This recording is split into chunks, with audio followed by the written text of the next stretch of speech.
Listen carefully. Because what I'm about to tell you is never meant to reach your ears. Not as a story, not as entertainment, but as a warning carved out of a family's collapse. A collapse engineered long before anyone realized the trap had already closed. They say every dynasty rots from the inside first. But the rot in this family didn't start with corruption. It started with a father's quiet decision: your brother deserves it. The moment those words were spoken, something ancient shifted, the kind of shift men feel but never fully understand. Because favoritism isn't just a wound. It's a weapon. A tool of control. A way to choose the future by sacrificing one child to feed another. And Cheryl. She wasn't just cut out. She was erased. 15 years of loyalty reduced to a footnote. Her labor rewritten under her brother's name. Her victories buried in silence. Her identity dismantled one decision at a time until the family no longer saw her as blood, only as utility. That night, when her father smiled at her brother and handed over everything, the house, the company, the legacy, he wasn't just choosing an heir. He was declaring who mattered. And who didn't. But here's the part no one in that room understood: when you discard someone who built the foundation beneath your feet, you forget they know exactly where the cracks are. And Cheryl walked away with nothing except the one thing her father never noticed she possessed: the truth behind how the empire really worked. And truth is leverage. Leverage that grows sharper the longer it's ignored, because in dark histories like this, the story never ends with betrayal. It only begins there. She left the house that night, the walls echoing with the sound of her father's approval for her brother and the weight of everything denied to her. Boston's cold streets swallowed her footsteps. But the real chill wasn't the winter air, it was the realization that the people who should have protected her had weaponized her own blood against her. 2 years passed. 2 years in Chicago, building from scratch in a city that didn't know her name. Every phone call, every email from the past she ignored, because ghosts are dangerous only if you let them haunt your mind. But ghosts can become leverage if you learn to command them. And then the messages began, innocuous at first: mortgages due. Can we talk? Simple words, designed to awaken buried responsibility, to test whether the discarded daughter would return to the fold. And here's the lesson buried in those words: the people who hurt you, who undermine you, will always return to you when they need your strength. The family's empire wasn't failing in spite of her absence. It was failing because they had no one capable of holding it together, because they underestimated the very person they had tried to erase. She could feel it then. The shift in power, subtle but undeniable. She was no longer the overlooked daughter. She was the one holding knowledge they needed to survive. Knowledge that gave her leverage. Knowledge that changed the rules. And this is where most people never see the pattern. Every family, every institution, every empire has blind spots. And they are always created by arrogance, favoritism, and fear. Those blind spots are invisible to the powerful, but crystal clear to the overlooked. If you've ever felt invisible, underestimated, discarded, you are staring at the exact mechanism that turns weakness into power. Before we go deeper, type "I see the truth" in the comments. Then type it again. Do it. It will anchor your mind. Because the knowledge you are about to hear will change how you see your own place in any system of power. When Cheryl returned to Boston, the air itself seemed charged with the weight of secrets she had never been meant to uncover. The house wasn't just a home anymore, it was a monument to negligence, a shrine to the consequences of arrogance, and a map of failure that only she could read. The moment she stepped inside, she saw it: stacks of unpaid bills, red-stamped notices, contracts teetering on collapse. Every paper whispered the truth her father had refused to acknowledge. Ryan had no idea how to hold what he inherited. And her parents, blind, obedient, fearful, had enabled it. This is the lesson hidden in every great family collapse, every corporate implosion. Every empire lost before its time. Power without understanding is a ticking time bomb. Those who inherit blindly, expecting loyalty to carry them, will crumble. And those who were overlooked, who were forced to learn, to struggle, to survive, hold the map to survival in their hands. Cheryl didn't just see the chaos. She saw the patterns. The favoritism that started with a playhouse and a corner office had metastasized into structural rot. The money was gone. The projects failing. The employees unsure whom to follow. And through it all, Ryan thought being chosen was enough. He didn't know that being chosen without knowledge is the fastest path to ruin. And here's the dark truth most never acknowledge: families, institutions, even governments, they are not run by fairness. They are run by leverage, fear, and the calculated invisibility of the overlooked. Cheryl realized she had been invisible by design, but that invisibility had trained her. Every lesson, every long night, every ignored success, was her secret weapon. The real danger? Those who dismiss the overlooked never realize that the overlooked carry the knowledge to reclaim, to correct, to dominate. And now, Cheryl was awake, and nothing in that house would remain hidden from her again. Say "I see the truth" in the comments a second time. This isn't just ritual. It's alignment. Because what comes next is the darkest part, the mechanics of betrayal that change everything. Cheryl sifted through the evidence like an archaeologist uncovering a civilization built on lies. Every invoice, every memo, every signature told the same story. Ryan had no idea what he was doing, and yet everyone pretended he did.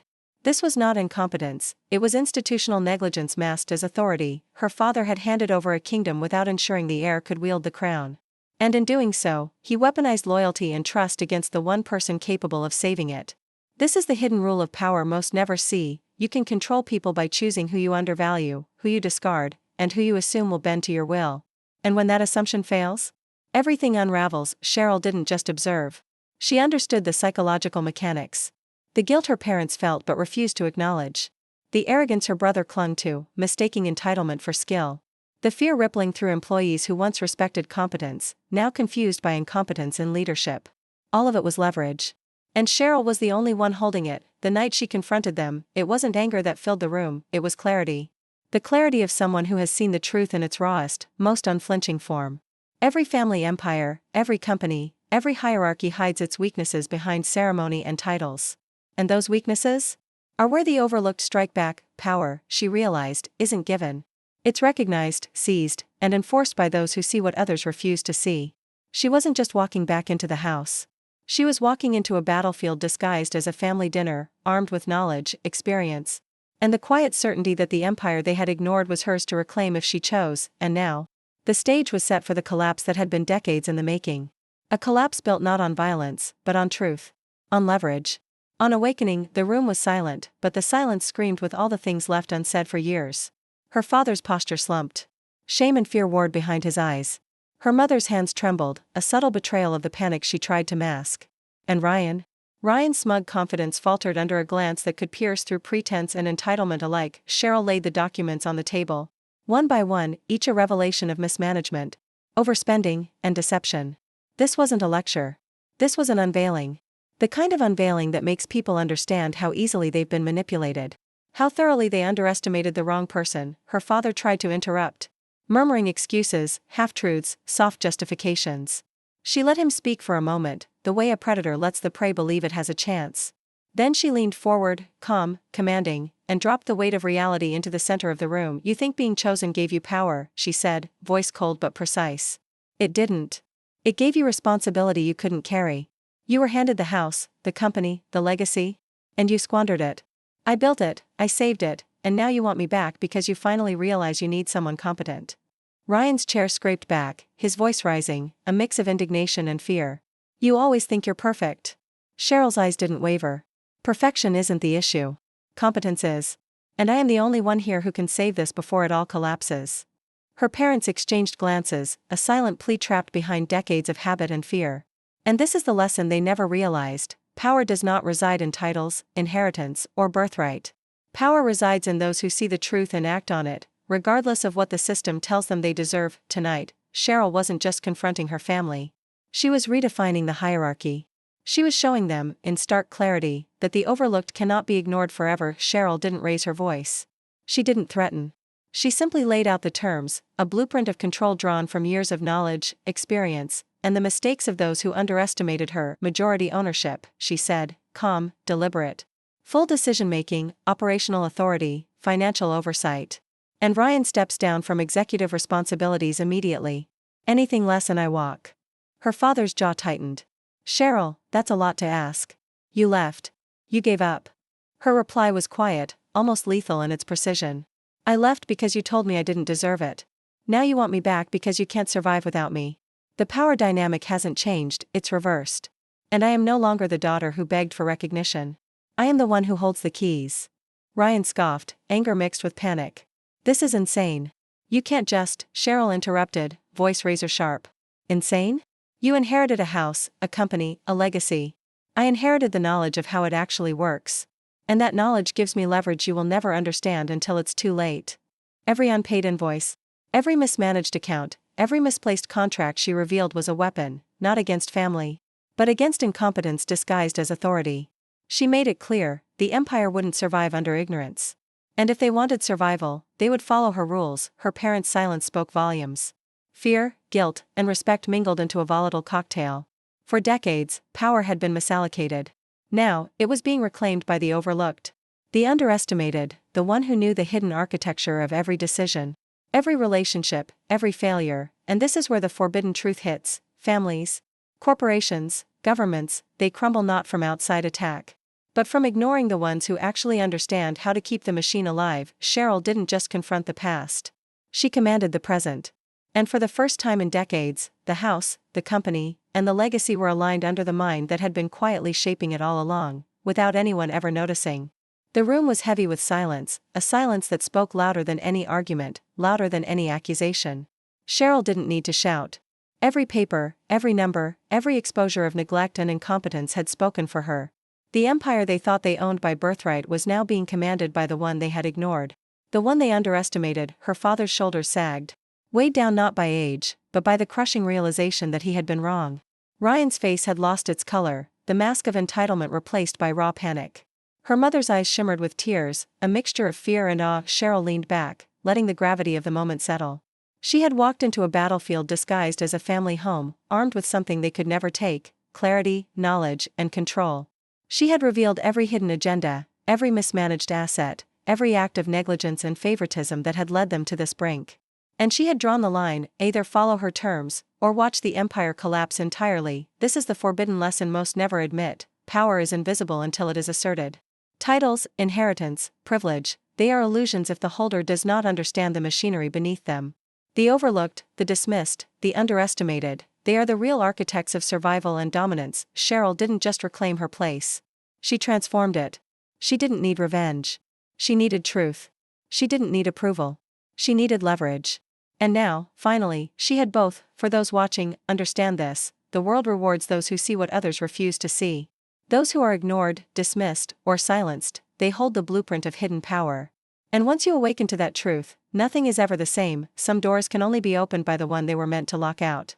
Cheryl turned the key. And the house, the company, the legacy, all of it, bowed to the knowledge she had carried all along. The story of Cheryl isn't just a family saga. It's a blueprint for understanding power, control, and the invisible forces that govern every system you interact with. She wasn't the chosen one, she wasn't the heir, and she wasn't supposed to matter. Yet, by learning, observing, and mastering what others ignored, she became indispensable. This isn't about revenge. It's about recognition. Recognition of what really gives someone influence, knowledge, experience, and the courage to act when everyone else is blind.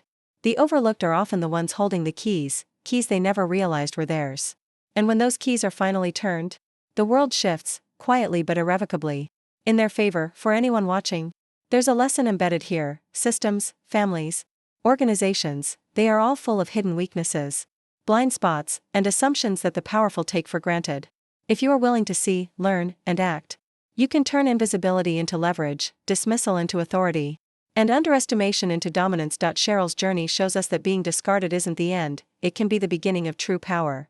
She walked away once, only to return with a clarity and mastery that no favoritism or birthright could match. And in doing so, she redefined her place in the world. On her terms. Remember this: the world respects competence far more than it respects entitlement. And those who learn the hidden architecture of any system gain influence no one can take away. You have to see the truth, embrace it, and act decisively. Because once you awaken to what was always hidden in plain sight, there is no turning back. Power doesn't come to those who wait. It comes to those who recognize it, seize it, and wield it wisely. And that is the story of how the overlooked became the unchallengeable.